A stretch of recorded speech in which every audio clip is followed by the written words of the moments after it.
नमस्कार लाडक्या बहिणींनो 3 महिन्याचे हप्ते आपल्याला एकत्र मिळणार का? आणि कोणकोणत्या महिलांना मिळणार आहेत, कोणकोणत्या महिला अपात्र आहेत, कोणकोणत्या महिला पात्र आहेत, या व्हिडिओत आपण थोडक्यात माहिती जाणून घेणार आहोत.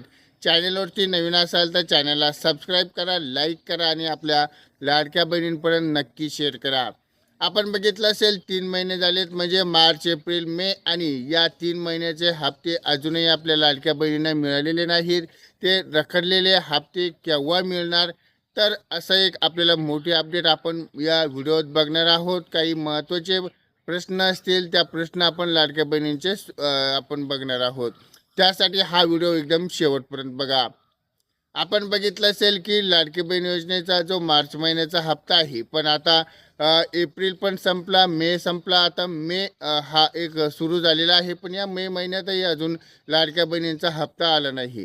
आता अपेक्षित आहे की लाडक्या बहिणींना आता 4,500 रुपये या लाडक्या बहिणींच्या खात्यावरती जमा होणं अत्यंत महत्त्वाचं आहे. कारण अजून कुठला जी-आर पण आपल्याला आलेला नाही. पण आता येत्या काही दिवसात आता 4,500 रुपये येतात की 1,500 रुपये येतात, यामागचा प्रश्न अजून लाडक्या बहिणींना पडलेला आहे. तर आपण बघितलं असेल 2 हप्ते एकत्र देणं आपल्याला महत्त्वाचं आहे. मे महिन्याचा हप्ता नाही मिळाला तरी नंतर मिळाला तरी चालेल.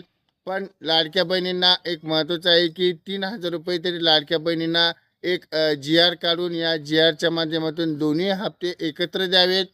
पण आता प्रश्न आहे की आम्ही के-वाय-सी केली, के-वाय-सी करूनही आम्हाला हप्ते आले नाहीत का?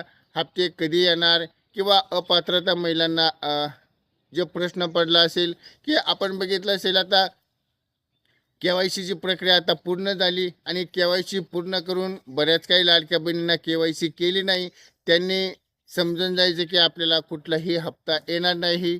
पण ज्या महिलांनी के-वाय-सी केली आणि काही शर्त आणि अटीमध्ये तुम्ही जर निकषामध्ये बसत असाल तर तुम्हाला हप्ता येणार का? हे एक मोठा प्रश्न आपण राहिला आहे. पण यामध्ये बघितलं असेल तुमचं जर 2.5 लाखाच्या पुढे जर उत्पादन जात असेल किंवा अजून कुठल्या निकषामध्ये बसत असेल तर तुम्ही 100% समजा आम्हाला हा हप्ता येणार नाही.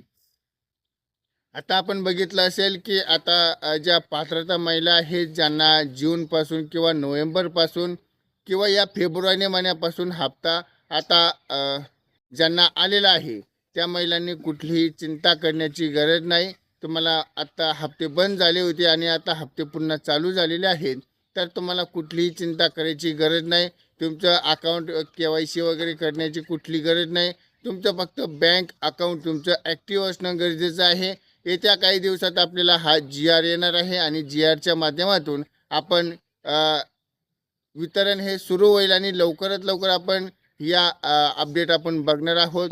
जर आपल्याला ह्या व्हिडिओमध्ये आपण काहीतरी माहिती आपल्याला आवडली असेल तर व्हिडिओमध्ये आपल्याला एक व्हिडिओला लाईक करा. चॅनलवरती नवीन असाल तर चॅनलला सबस्क्राईब करा आणि भेटूयात अशा नवनवीन व्हिडिओबरोबर. तोपर्यंत धन्यवाद.